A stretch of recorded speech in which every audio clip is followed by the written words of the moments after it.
Olá, meu nome é Dani Rebolo, sou corretora de imóveis aqui em Orlando, na Flórida, e hoje nós vamos conversar sobre administração de imóvel aqui em Orlando.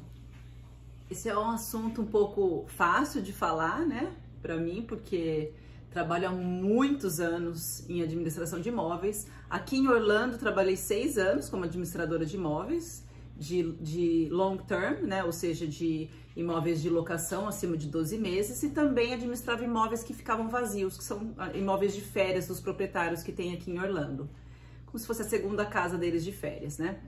Então eu tenho bastante experiência aqui nos Estados Unidos, e também eu já vim com uma bagagem de experiência aí do Brasil também, né? Eu já trabalho em ramo imobiliário desde os meus 18 anos, não vou falar quantos anos eu tenho agora, mas assim, eu já tenho bastante experiência nesse ramo de administração. E a gente vai conversar um pouquinho hoje sobre administração aqui, porque é bem diferente da administração aí no Brasil. Apesar dos preços ser parecidos, ser o primeiro aluguel da imobiliária e aí 10% por mês, que é parecido essa parte, mas em relação a qualquer outra parte é totalmente diferente. Primeiro a gente vai falar o porquê de que você deve deixar, né, o seu imóvel numa administradora para estar alugando. Uma das primeiras coisas que eu sempre costumo falar para os clientes é por causa da diferença das leis, né? As leis municipais, as leis de condado, as leis do estado, que tem aqui dos Estados Unidos em referência ao Brasil. Mas não é só isso de diferente, não. A gente tem várias outras coisas que é diferente aqui, mas vamos nos aprofundar primeiro nesse item de leis diferentes. Por exemplo, uma regra diferente de condado, por exemplo, que você existe os dias da semana e o horário que você pode ligar a sua irrigação da sua casa. Existe regras do dia que você vai colocar o lixo para fora e o dia que você vai retirar ele e aonde você vai deixar ele guardado, os latões de lixo. Existem regras de condomínios, por exemplo, que você tem que ser seguido também. Aí você recebe, às vezes, notificações, às vezes aí o proprietário recebe essa notificação, o proprietário está no Brasil, ele muda de endereço, nem avisa o condomínio, aí esse proprietário nunca recebe a notificação que tem, e tem condomínios que primeiro ele te dá uma notificação, mas depois ele te cobra uma multa se você não fizer aquela notificação.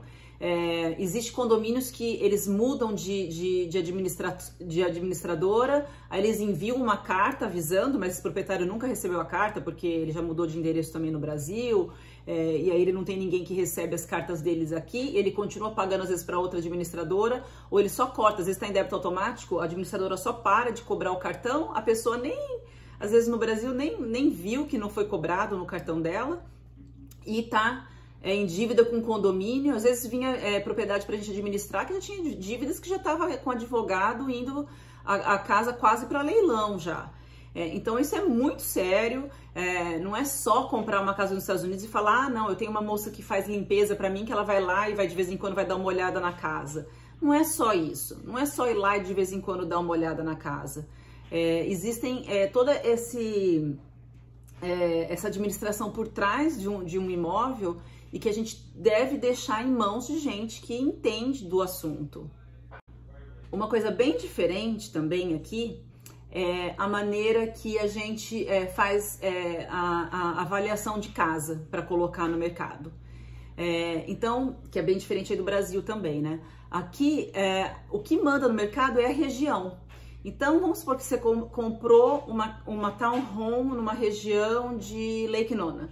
O que a gente vai fazer? A gente vai pegar aquela região, que a gente vai ver quanto que estão sendo alugadas as outras townhomes de mais ou menos o mesmo tamanho de metro quadrado, na mesma localização. Principalmente, a gente vai no mesmo condomínio. Aí, se não tiver pra comparação naquele condomínio, a gente vai para o condomínio do vizinho, e assim vai. Assim a gente vai indo na região primeiro de 1 milha, depois de 2 milhas, e assim a gente vai indo fazendo as comparações. Então é por comparação, tanto nessa entrada do primeiro inquilino, quanto também numa renovação. Numa renovação é feita a mesma coisa, a gente faz a pesquisa de mercado novamente, e a gente vê quanto que está sendo alugado. Então não é pelo IGPM, não é pelo nenhum índice né, do governo, é pelo mercado. Então, o que manda, na verdade, vai ser o mercado nessa avaliação que a gente vai fazer, nesse valuation, que a gente fala assim, nessa avaliação do imóvel que a gente vai fazer aqui. O que está incluído nesse valor do aluguel? Na verdade, aqui, como é praxe de todos os inquilinos já sabem que eles vão pagar o aluguel, mas eles não pagam despesas como IPTU, como seguro do imóvel, como condomínio. Quem paga isso é o condomínio, é o proprietário, então isso já está incluído no valor do aluguel. Tá? Então, quando o proprietário coloca aquele imóvel no mercado, o valor dele do aluguel já está incluído, inclusive o IPTU, o condomínio e o seguro daquele imóvel. Porque o inquilino, a gente já está acostumado aqui, ele já sabe que ele vai alugar, mas não é ele que vai estar fazendo esses reparos nos imóveis. E tem até proprietário que fala, não, eu quero que o inquilino pague essas despesas. A gente não recomenda, primeiro porque você vai ter que colocar um valor do aluguel bem mais barato, para ser compatível para aquele inquilino poder estar alugando. E segundo, ninguém garante que aquele inquilino vai estar cuidando da sua casa. É muito importante que as pessoas estejam fazendo os reparos necessários nas casas. Tem reparos que você não faz hoje, por exemplo, um reparo no ar-condicionado, tudo, ele parou de funcionar e o inquilino não arrumou e ele não falou nada pra gente, para a administradora, o que vai acontecer? Aquele imóvel pode começar a criar mofo. Criou mofo, tem que depois quebrar a parede e aí sim acionar seguro. É muito pior, às vezes fica muito mais caro depois, se você for fazer esses reparos bem depois, porque daí ele já vai ser um reparo muito maior, vai ser muito mais custoso para o proprietário isso. Então a gente sempre fala para o proprietário deixar na mão da administradora, e onde a administradora vão fazer esses reparos, porque é muito melhor para o proprietário. Uma outra diferença, que é mais ou menos já o que eu falei agora anteriormente, aqui o proprietário é quem está pagando, a administradora, quando ele coloca na administradora, é o proprietário que vai estar pagando o IPTU, o seguro e o condomínio da propriedade. E geralmente isso, quando você deixa na mão da administradora, ele está fazendo isso para o proprietário. O administrador geralmente só não paga a conta do financiamento, porque daí é coisa de banco, aí já a administradora já não tem esse poder, porque ele só faz um contrato de administração, não faz um power of attorney, que seria uma procuração para o administrador, Então isso daí fica realmente na mão do proprietário, o pagamento de banco, de financiamento. Mas o restante em relação à casa, água, luz, para esses proprietários porque quando é com o inquilino que vai pagar isso daí, mas quando as casas de vacations, de casas que ficam vazias, que a gente administra, que é de proprietário que mora fora, mas não coloca a casa para locação, então isso daí a administradora também vai fazer esses pagamentos de água, luz, de TV a cabo, o que ele tiver, às vezes tem de gás, aí dependendo da casa em cada situação.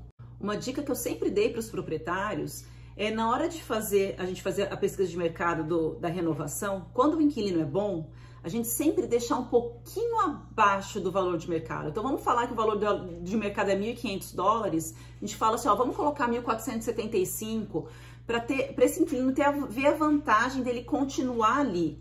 Porque na cabeça do inquilino, o que ele vai fazer? Peraí, se ele vai para 1.500, ele vai falar, vou procurar tudo que eu posso pagar com os mesmos 1.500. E às vezes acontece dele que ele fala, não, mas espera aí, aqui eu vou estar pagando, tô $25 mais barato do que o mercado, não vai valer a pena, eu vou ter que pagar caminhão de mudança, vou ter que parar de trabalhar às vezes 1, 2 dias para poder fazer mudança. Existem tantos percalços que pode acontecer, numa mudança, que às vezes o inquilino prefere ficar do que mudar. E para o proprietário também, porque numa saída de inquilino, o proprietário às vezes vai ter reparos para fazer no imóvel, ele vai ter que pagar o outro aluguel para a imobiliária novamente. Então, às vezes, também não é vantagem. Se você pegar esse valor de um aluguel e mais um valor tanto para fazer reparos, e você dividir isso por 12, não vale a pena, às vezes, você subir para o valor de mercado a residência. Então, a gente conversava isso com os proprietários e a maioria fazia isso. Não, vamos deixar $25 abaixo do valor do mercado para que esse inquilino possa continuar na propriedade. E outra coisa também que é um pouquinho diferente do Brasil, aqui O inquilino, ele não tem um fiador. O inquilino, o que é feito, na verdade, a administradora, a gente roda o crédito, né, o histórico de crédito daquele inquilino, e por aquele histórico de crédito, a gente avalia se aquele inquilino ele dá 1 mês de caução ou 2 meses de caução.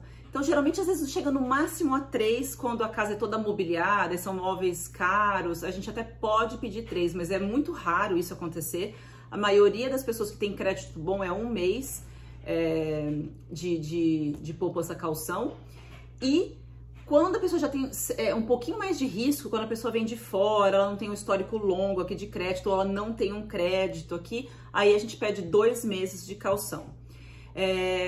Aqui uma ação de despejo é muito rápida, eu não vou entrar nesse assunto pra gente não prolongar muito, para não ficar um vídeo muito longo, mas é muito rápido. Se você pode já colocar um 3-day notice, que seria no primeiro dia que a pessoa já atrasou o aluguel, você já pode postar um notice que ela tá atrasada com o aluguel, ela tem 3 dias úteis para pagar. Após isso você já pode, a gente geralmente espera, a gente conversa com o inquilino e tal, mas assim, você já pode sim dar entrada na ação de despejo.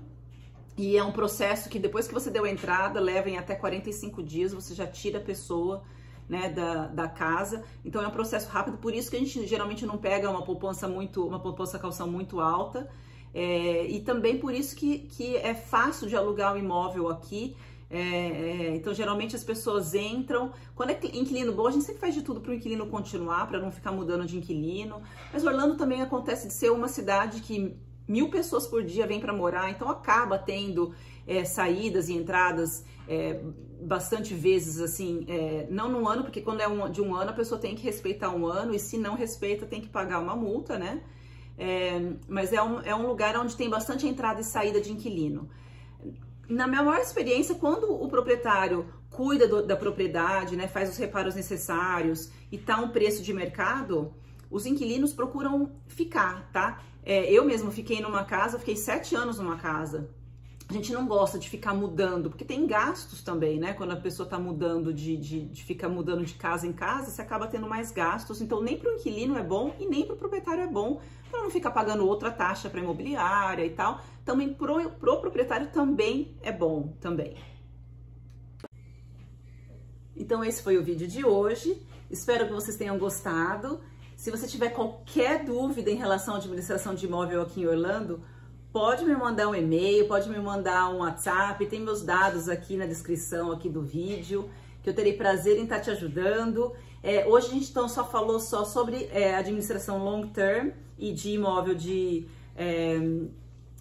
proprietário deixa para férias. A gente não falou sobre vacation home, sobre administração de vacation home, que isso eu vou deixar para um outro vídeo, porque é uma administração totalmente diferente. Ela é considerada aqui uma administração de hotelaria, então eu vou deixar para um outro vídeo. Tchau, tchau!